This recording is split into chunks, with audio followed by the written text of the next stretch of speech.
verdaderamente, y de lo más profundo de mi corazón lo digo, estar aquí en Boca Ratón nuevamente. Ha pasado ya varios años desde la última vez que estuve aquí, gracias a Dios. Veo muchas caras que recuerdo, buenos amigos de aquellos tiempos. Boca Ratón sigue siendo mi primer amor, ¿saben? Aquí en los Estados Unidos fue la primera iglesia que empecé a venir, así que alabado sea Dios. Y también agradezco porque veo muchas caras de personas que no conocía. Quizás algunos eran pequeñitos cuando yo venía y ya han crecido y se han convertido jóvenes como ellos que están por aquí. Pero también sé que hay muchas personas que han llegado nuevas aquí a la iglesia a formar parte de esta congregación. Así que alabamos a Dios porque su iglesia sigue creciendo. Sin mencionar el trabajo maravilloso que han hecho con el templo. Es increíble lo hermoso que luce el lugar, toda la obra que ustedes han hecho, las transmisiones online, todo está perfecto. Así que felicidades a la iglesia, al pastor, a los líderes, a todos, a la congregación. Es lindo lo que están haciendo. Esta mañana quiero también saludar a los hermanos que están conectados a través de la red, a participar con nosotros en el culto de adoración. Y asimismo extender un saludo también a mi esposa y a mis hijos que desde Guyana nos están participando con nosotros en este día. Así que Dios les bendiga también a ellos donde están. Vamos a comenzar el estudio de la palabra de Dios y vamos a ir directamente a Apocalipsis 2:10. Vamos a tener una palabrita de oración para encomendarnos nuevamente al Espíritu Santo y comenzamos el estudio. Padre amado, te damos gracias una vez más por venir a tu casa, por la oportunidad de abrir tu palabra, de aprender de ella, Señor. Rogamos la dirección de tu Santo Espíritu y lo invitamos para que Él venga a ser nuestro maestro y nos guíe en este estudio, Señor. Sobre todo que pueda preparar nuestros corazones para que nosotros podamos recibir tu palabra y ponerla por obra. En el nombre de Jesús. Amén. Así que decíamos que vamos a ir a Apocalipsis 2:10. Vamos a leer aquí este pasaje. Es la...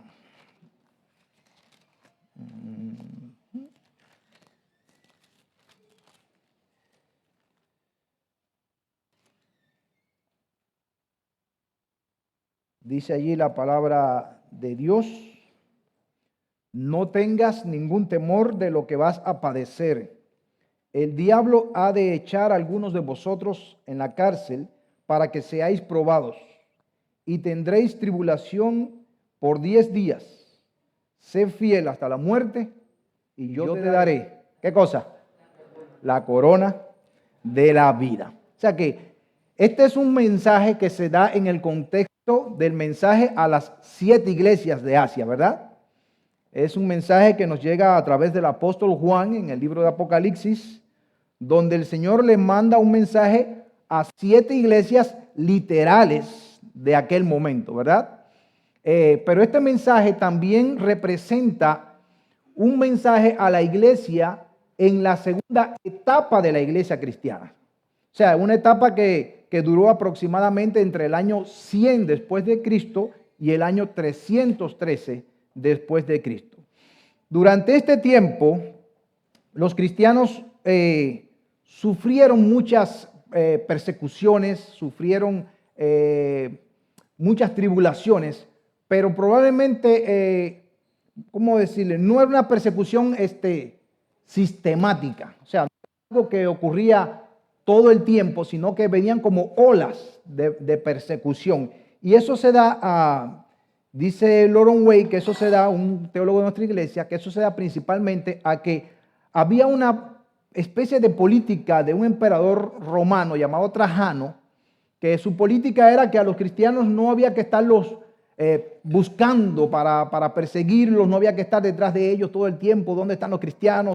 Como hacían al principio los judíos, sino que se les debía dejar tranquilos, pero si alguien hacía alguna acusación en contra de un cristiano, entonces a ese cristiano se le tenía que exigir negar su fe o morir. Así que la persecución se convirtió un tanto caprichosa, ¿verdad? Dependía un poco de que si yo tenía un vecino que no le gustaba que yo fuera a la iglesia, ¿verdad? Y a veces ese tipo de persecución la tenemos hoy en día, porque a veces tenemos un vecino que no le gusta que yo vaya a la iglesia y empieza a hacer algún tipo de persecución en mi contra. Sobre todo las personas que vivimos en países con sistemas comunistas, sabemos que usted podía hacer una visita a la estación de policía solamente dependiendo de que su vecino se sintiera incómodo con que usted estuviera cantando algún himno de la iglesia. O porque en su casa usted estaba escuchando el piano o tocando el piano. O porque vio que a su casa llegaron 3 o 4 personas a visitarle y cuando se estaban despidiendo en la puerta de su casa vio que eran cristianos y ya eso le molestó y llamó a las autoridades y allí le hicieron vienen y le hacen una visita para advertirle de que no lo vuelva a hacer, de que no está permitido. Lo que hemos vivido en estos países, sabemos cómo funciona este tipo de persecución, que depende de la actitud intolerante de una persona. De pronto se enciende su intolerancia, acusa al cristiano y el cristiano se ve en una tribulación. Por ejemplo, en el tiempo de Antonio Pío, otro emperador romano, los cristianos fueron acusados y perseguidos porque se les hacía culpables de una serie de terremotos que ocurrieron en Asia Menor. ¿Ya? A alguien se le ocurrió que los terremotos que habían ocurrido en esos días podía ser obra de los cristianos, le hace una acusación y comienza una persecución contra los cristianos de ese momento. Con Marco Aurelio, los cristianos fueron acusados por los filósofos griegos. Posiblemente parece que en ese tiempo los filósofos griegos no le venía ninguna idea nueva, algo, y dijeron, bueno, vamos a hablar de los cristianos. Hablaron de los cristianos y allá fue una persecución en contra de ellos. A Decio, por ejemplo, otro emperador romano, le preocupó la fuerza y el crecimiento que estaba tomando la fe cristiana. Y como él era un emperador, lo vio como una amenaza, también comenzó una ola de persecución. Ahora, la peor posiblemente de todas estas olas de persecución fue la que inauguró Diocleciano entre el año 303 y 313.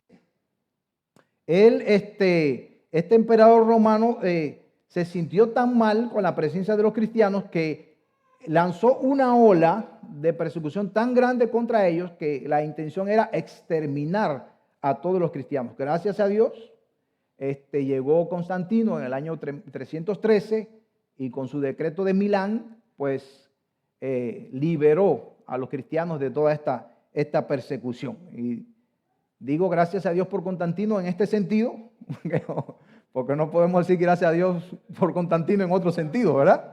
Pero por lo menos en este punto fue favorable para los cristianos.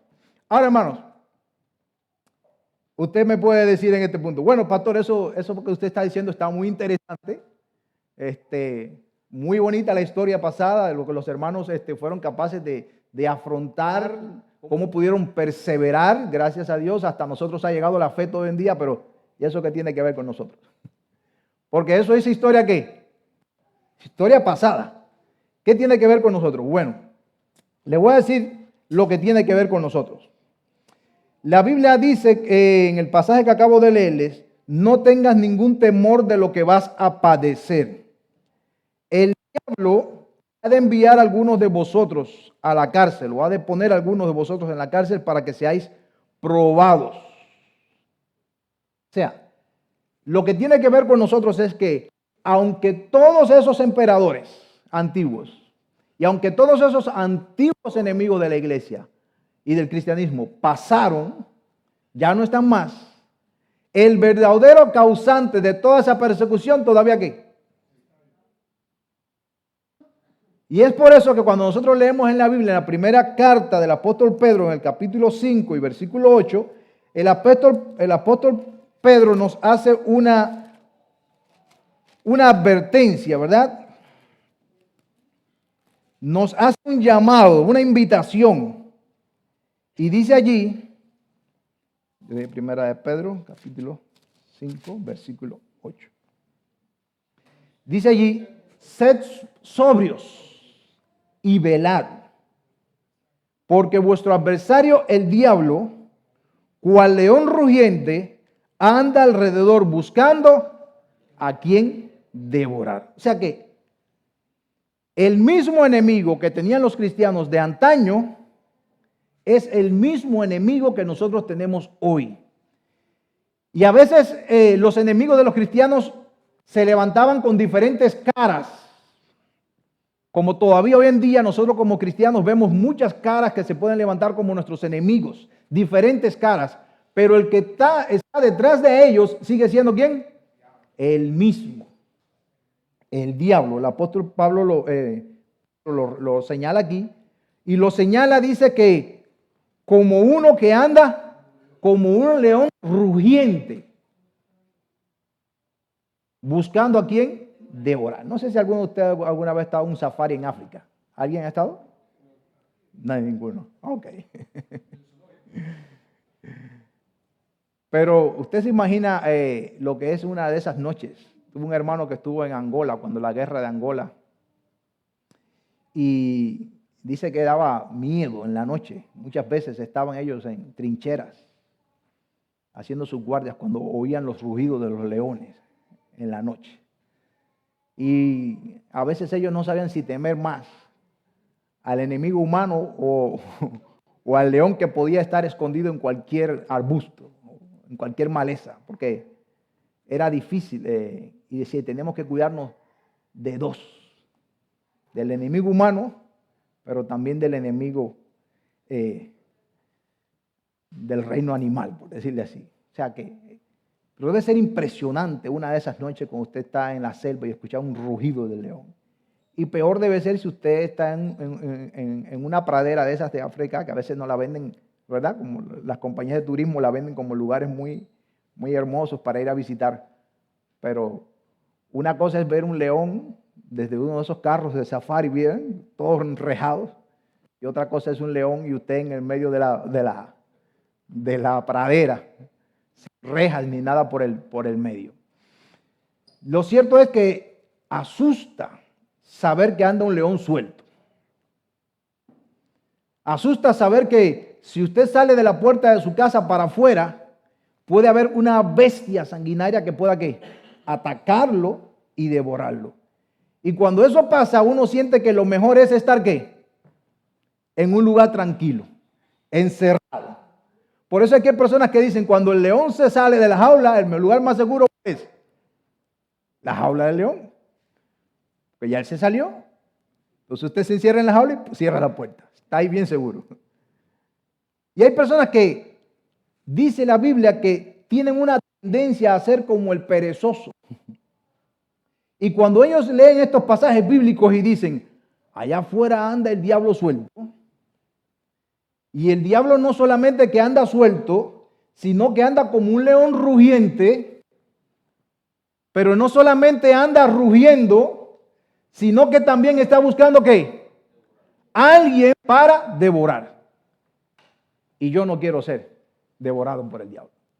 Entonces prefiero quedarme en algún lugar tranquilo, donde yo me sienta totalmente ¿qué? Seguro, protegido, posiblemente en mi casa sin salir a ningún lado.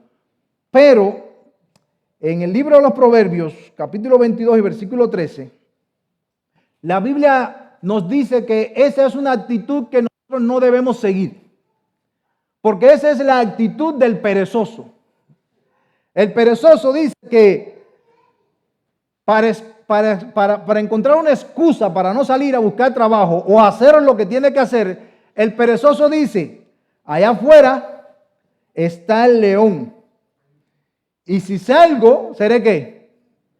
Devorado. Entonces, él encuentra en esto una excusa para quedarse en su casa. Sin embargo, hermanos, no es esa la actitud que nosotros debemos tomar. En estos días, hay muchos cristianos que no están queriendo hacer su parte en la propagación del evangelio.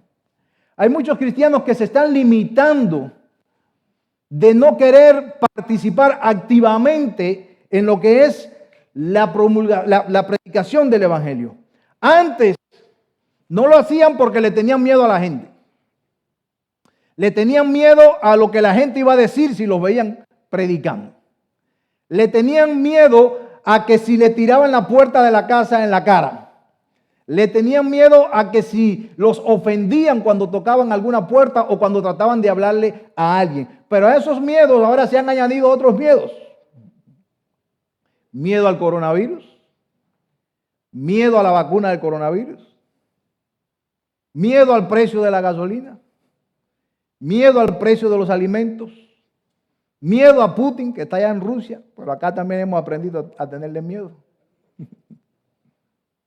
Y empezamos a encontrar diferentes excusas, porque vemos que todo alrededor nuestro está lleno de ¿qué? De peligro. Nos llenamos de miedos. Pero la Biblia dice que es cierto que estas cosas asustan. Ayer yo me llevé tremendo susto cuando fui a echarle gasolina a mi carro. Y yo vi todo lo que puse y mi carro es pequeño y su tanque es pequeño. Y me llevé tremendo susto cuando vi todo lo que me costó llenar el tanque. Y uno se asusta cuando ve la situación como se está poniendo. Y uno se asusta en pensar en que se puede poner peor, porque eso es lo que nos está diciendo la televisión. Y es lo que nos están diciendo los expertos.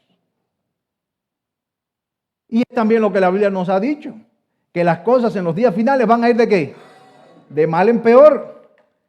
Pero hermanos, aunque existen estas razones que pueden causarnos miedo, la Biblia dice que a nosotros Dios no nos ha dado un espíritu de cobardía, sino que nos ha dado un espíritu ¿de qué? De poder, de amor y de dominio propio. Entonces el cristiano, aunque sabe que hay un diablo suelto, el cristiano, aunque sabe que en la historia pasada algunos cristianos incluso han tenido que dar su vida por esta causa, el cristiano tiene que levantarse y tiene que salir todos los días a hacer lo que tiene que hacer, sabiendo que mayor es el que está con nosotros que el que está ¿dónde? En el mundo. Y nosotros tenemos un llamado que es ineludible.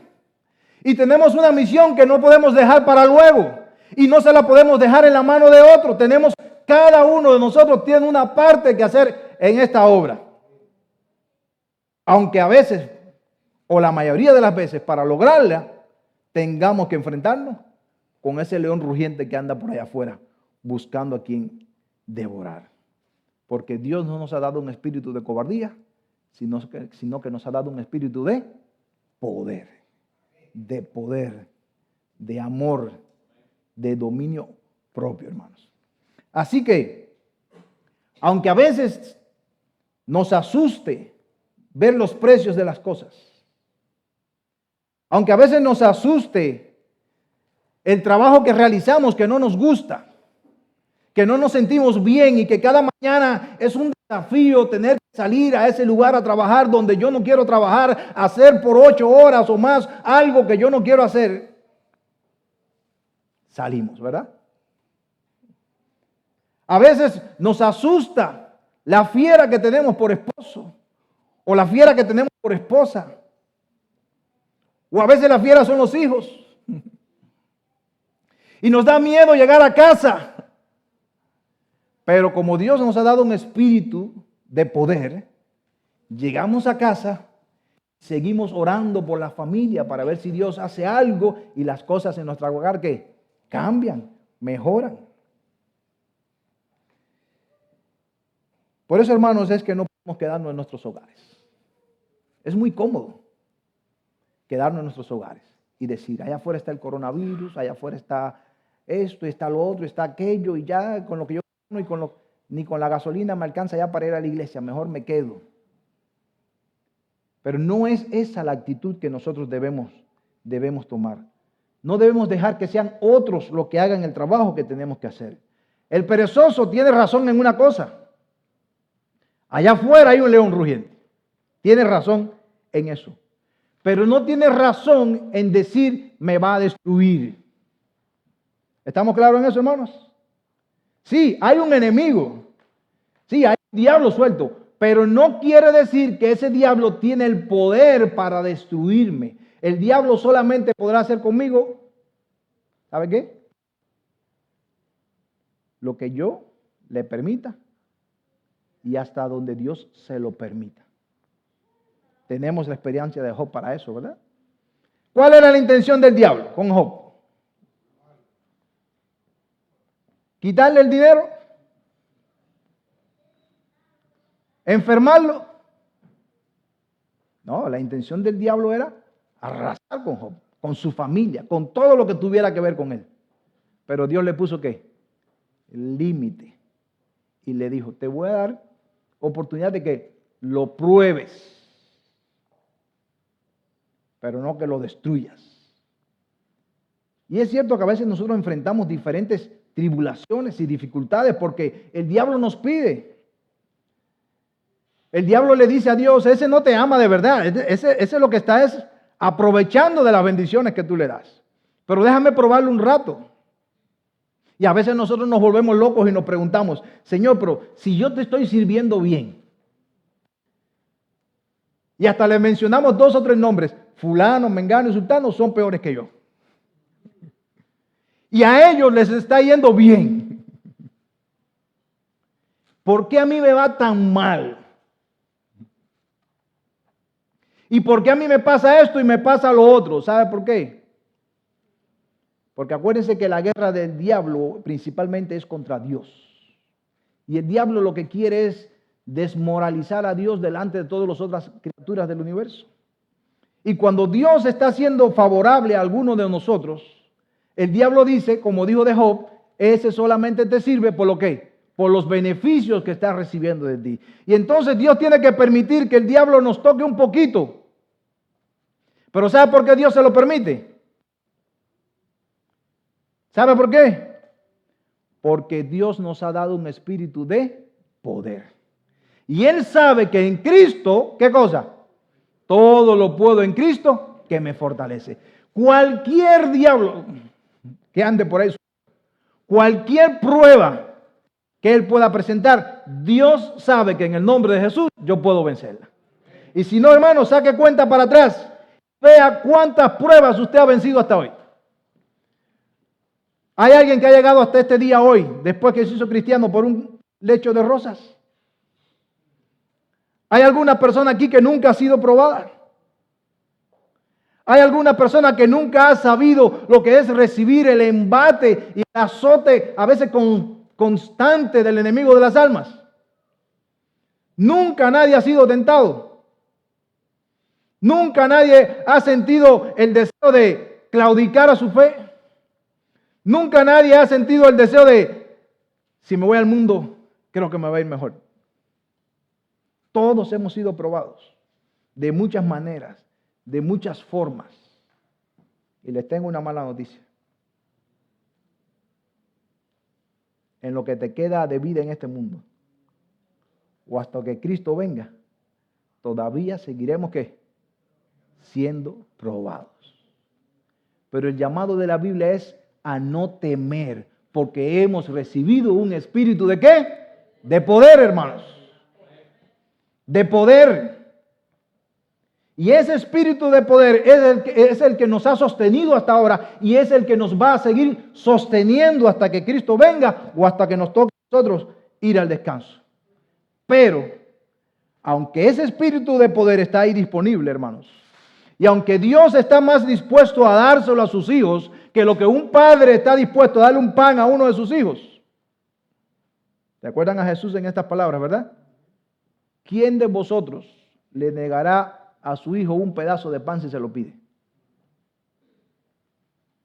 Pues si vosotros siendo malos sabéis dar buenas cosas a sus hijos, ¿cuánto más vuestro Padre que está en los cielos no les dará el Espíritu Santo a los que se lo pidan? El Espíritu Santo está ahí y está a nuestra disposición y está para ayudarnos en todo lo que sea necesario, pero nosotros tenemos que tener en cuenta algunas cosas. Una de esas cosas es que el diablo va a hacer conmigo lo que yo le permita de acuerdo a mi actitud como cristiano. En la Biblia tenemos 3 pasajes que yo voy a mencionar brevemente, hermanos. Pero tenemos un caso de un profeta en Primera de Reyes, primer libro de los Reyes, el primer libro de los Reyes, capítulo 13. Tenemos un profeta que sale con una misión de parte de Dios. Va a reprender al rey Jeroboam, un rey idólatra Y así que llega el profeta, voy a contar un poco la historia para ganar tiempo. Llega el profeta hasta el rey, voy a leer el primer versículo, dice, por orden del Señor, un hombre de Dios llegó desde Judá a Betel, cuando Jeroboam estaba junto al altar para quemar incienso, ¿verdad? No el altar de Dios, sino un altar a ídolos paganos. El profeta clamó contra el altar por orden del Señor, altar, altar.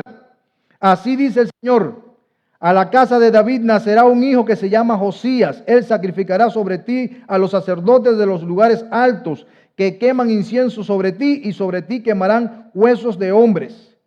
En aquel mismo dio la señal diciendo, esta es la señal de que el Señor habló, el altar se quebrará y la ceniza que está en él se derramará. Cuando el rey Jeroboam oyó esto, levantó su mano contra el hombre. La mano se le quedó seca. Y entonces al verse en esa condición se acercó al hombre y le pidió que orara por él, intercediera por él. Dios hace un milagro y el hombre se le restaura la mano. Eso ya usted sabe cómo son las noticias. Se riegan rápido. Y llegaron unos hijos a casa de su padre y le contaron la historia. Y el papá le pregunta, voy a contarle la historia porque no tenemos tiempo para leerla, pero le dice, ¿por dónde se fue el profeta? Se fue por allá. Pero el rey había invitado al hombre a que se quedara esa noche con él en la casa, a comer, a descansar. Pero él le dice, no me puedo quedar. ¿Verdad? Este pasaje sí se lo voy a leer.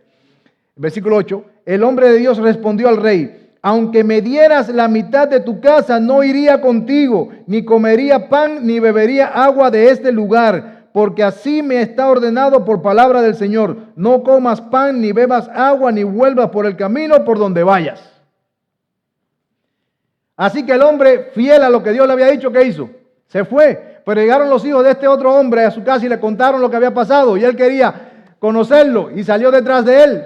Y lo alcanzó en cierto lugar. Y allí conversó con él y lo invitó a regresar a su casa. ¿Y qué dijo el hombre?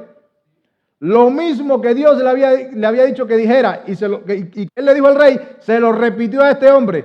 Pero este hombre fue un poco astuto y le dijo, sí, pero yo soy profeta igual que tú.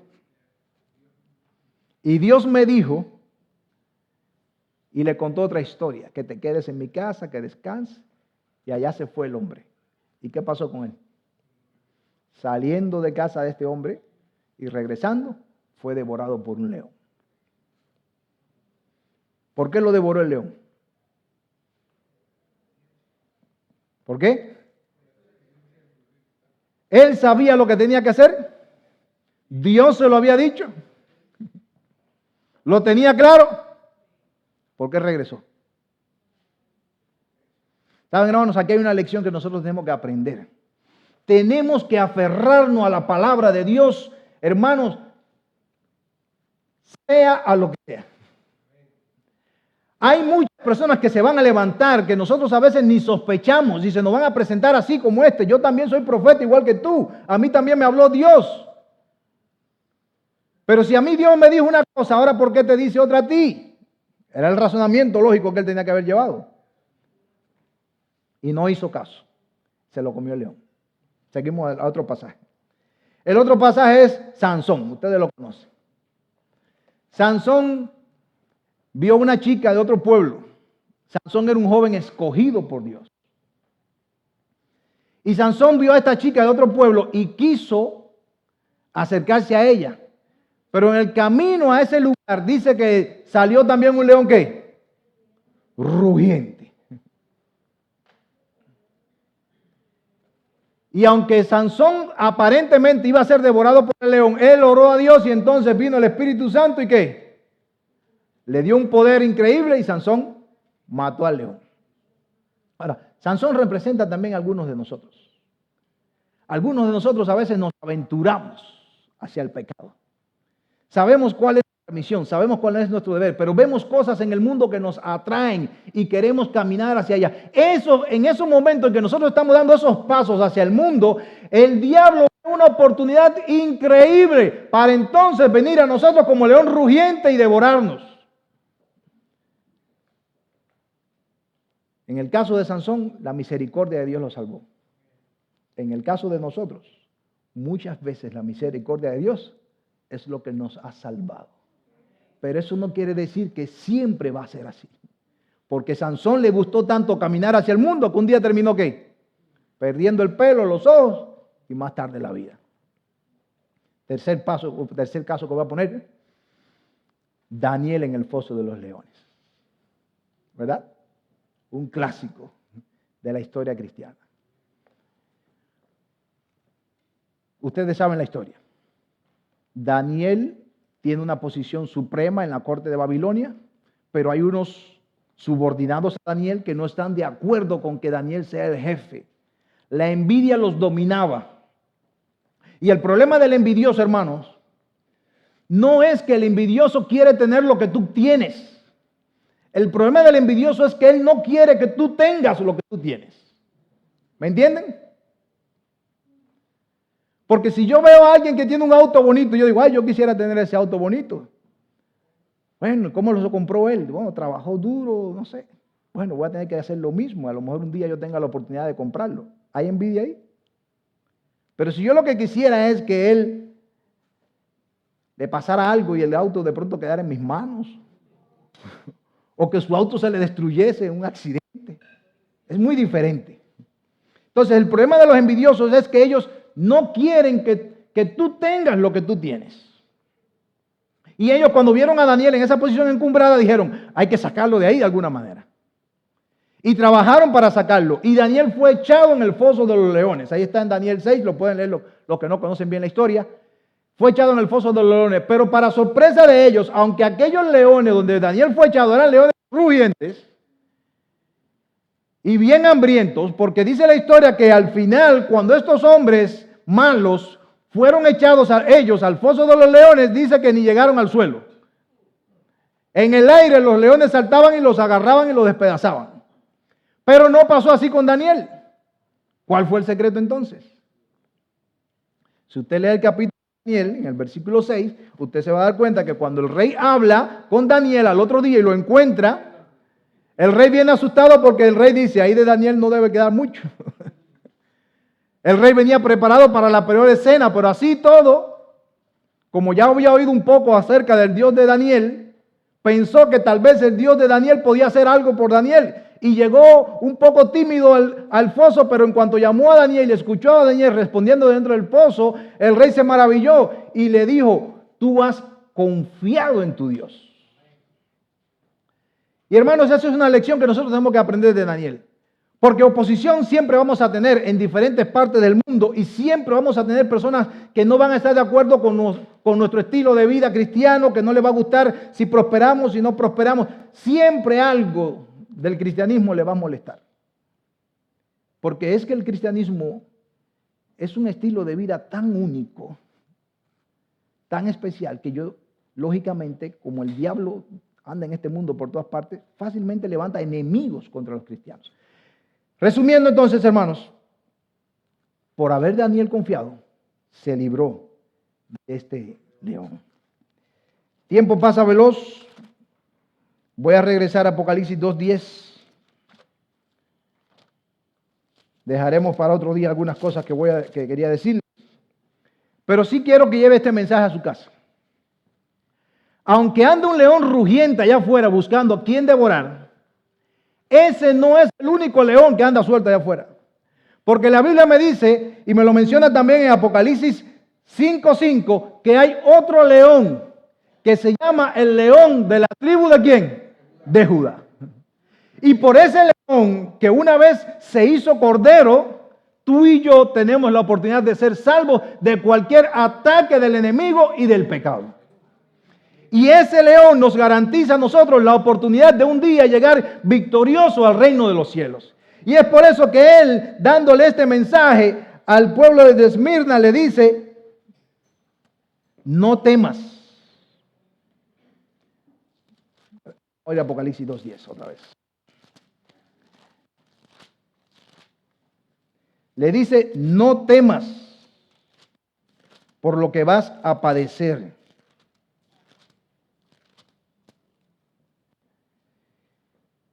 No tengas ningún temor.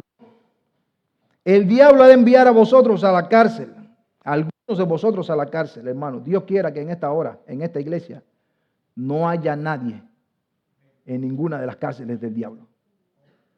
¿Saben a qué me refiero, verdad? Porque el diablo puede meternos a nosotros en muchas cárceles. Dios nos ayude a que no.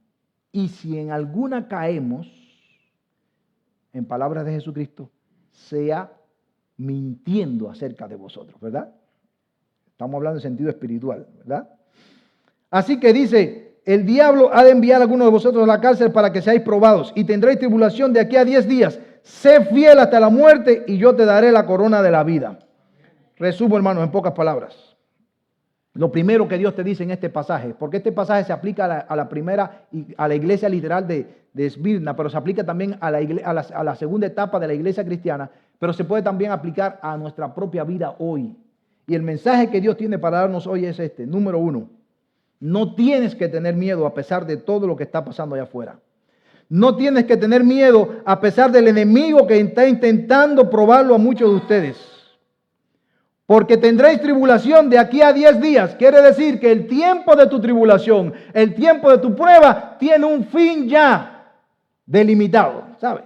Tiene una línea donde ha de terminar esa tribulación. Y lo otro que dice el Señor es, si eres capaz de llegar hasta ese momento, si eres capaz de ser fiel, lo que tengo para ti es que la corona de la vida. Dios nos ayude, hermanos. Dios nos bendiga para que nosotros podamos creer en este mensaje que Dios le dio a esta iglesia, que lo podamos aplicar a nuestras vidas y que a pesar de todo lo malo que se anuncia y a pesar de todo lo malo que sabemos que el mundo se irá poniendo a la medida que nos acerquemos al tiempo del fin, nosotros podamos saber que hay un Dios que cuida de nosotros, hay un Dios que sabe de nuestras tribulaciones, hay un Dios que se compadece y con ternura nos invita a perseverar. Y al final nos promete un galardón maravilloso en el reino de los cielos. Dios nos bendiga. Vamos a orar y así terminamos.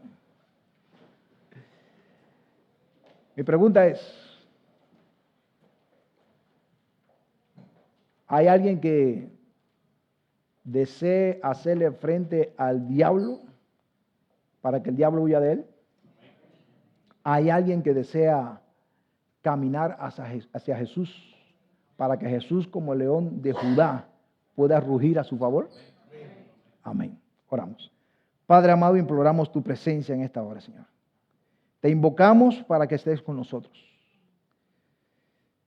Sabemos que son tiempos difíciles los que estamos viviendo y los que se avecinan.